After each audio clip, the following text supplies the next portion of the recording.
Welcome to the Daily Globe. Please subscribe and hit the bell icon for more breaking updates.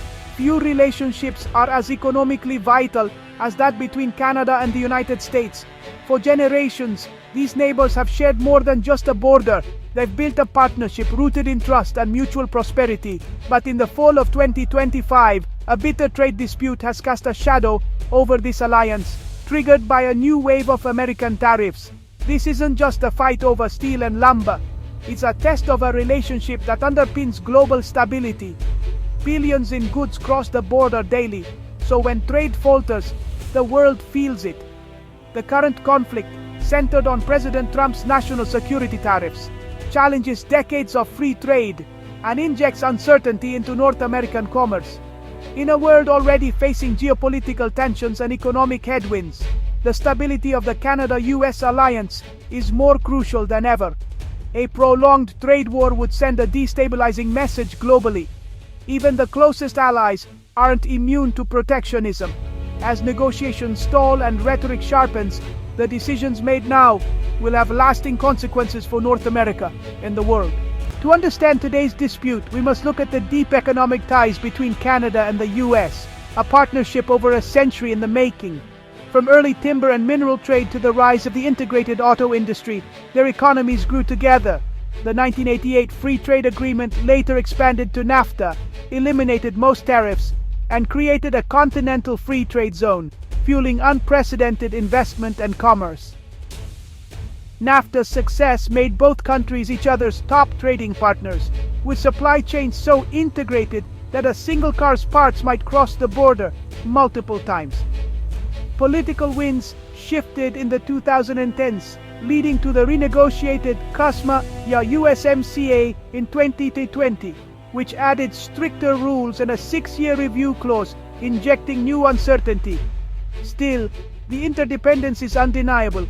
Canada is the top export market for over 30 US states, and the US buys 75% of Canadian exports.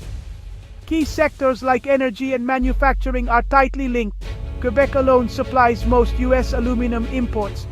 This deep integration makes the current tariff dispute especially disruptive. The stakes are high for both nations' economies. In early 2025, the Trump administration reignited tensions by imposing new tariffs on Canadian steel and aluminum, citing national security. The move shocked Canadian industries and expanded to include lumber, kitchen cabinets, and furniture, broadening the trade battle.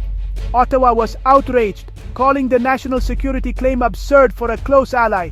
For Canadian producers, the tariffs felt like a betrayal, upending business models built on free trade. Canada responded swiftly, launching legal challenges, preparing targeted countermeasures, and lobbying US business leaders and Congress.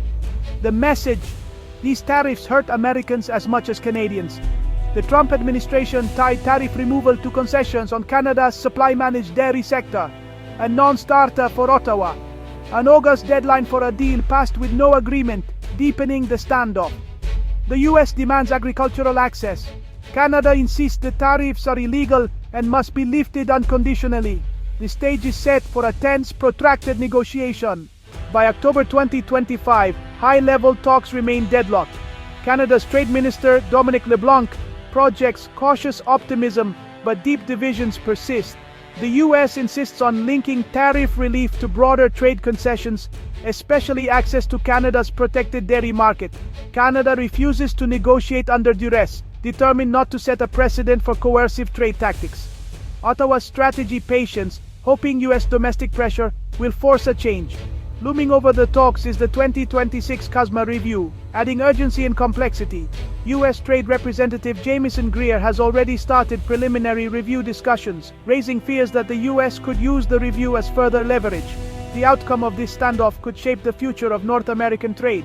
Both sides are playing for high stakes, with the entire framework of continental commerce hanging in the balance. At the center of the conflict is President Trump, whose America First ideology drives the aggressive tariff strategy.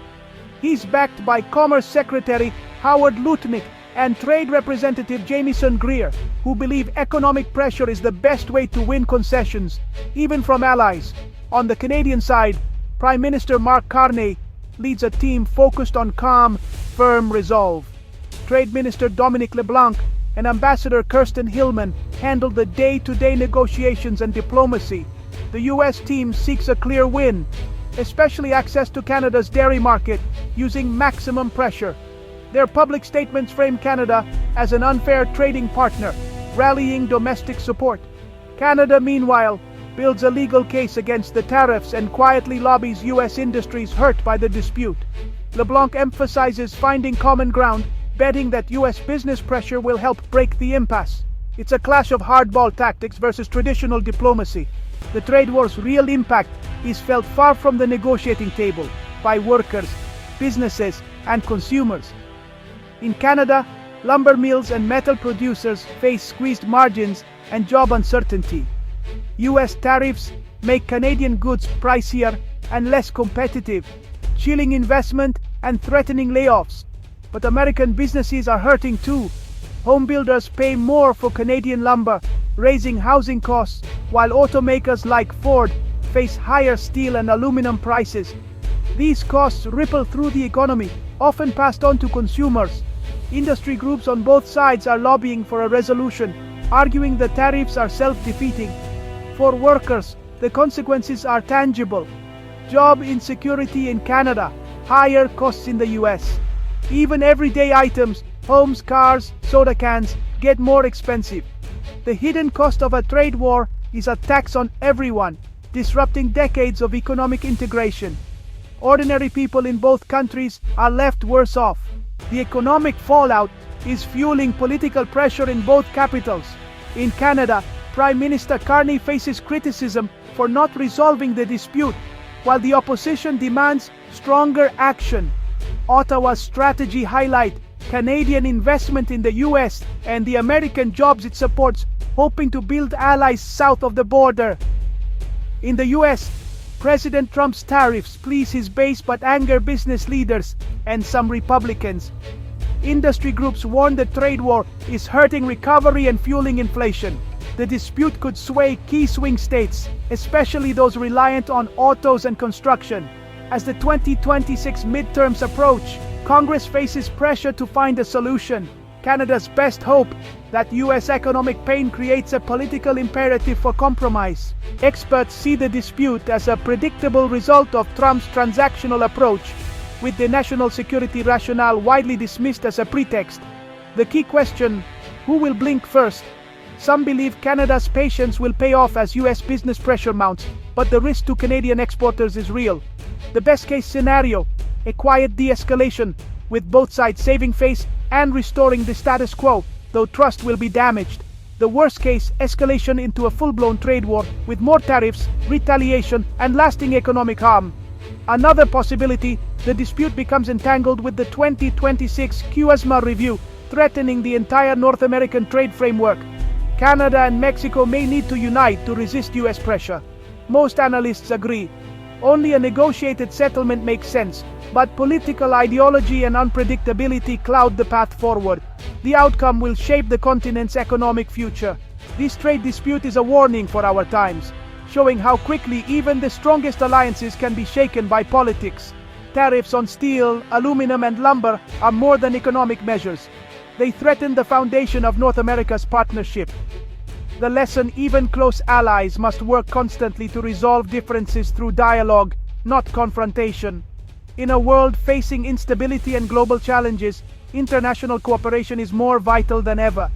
Trade wars between allies weaken the rules-based order and embolden adversaries. Leaders in Washington and Ottawa must look beyond narrow interests and rediscover shared values. A resolution will require courage, compromise, and the recognition that prosperity is shared. The future of the Canada-US relationship and global stability depends on it.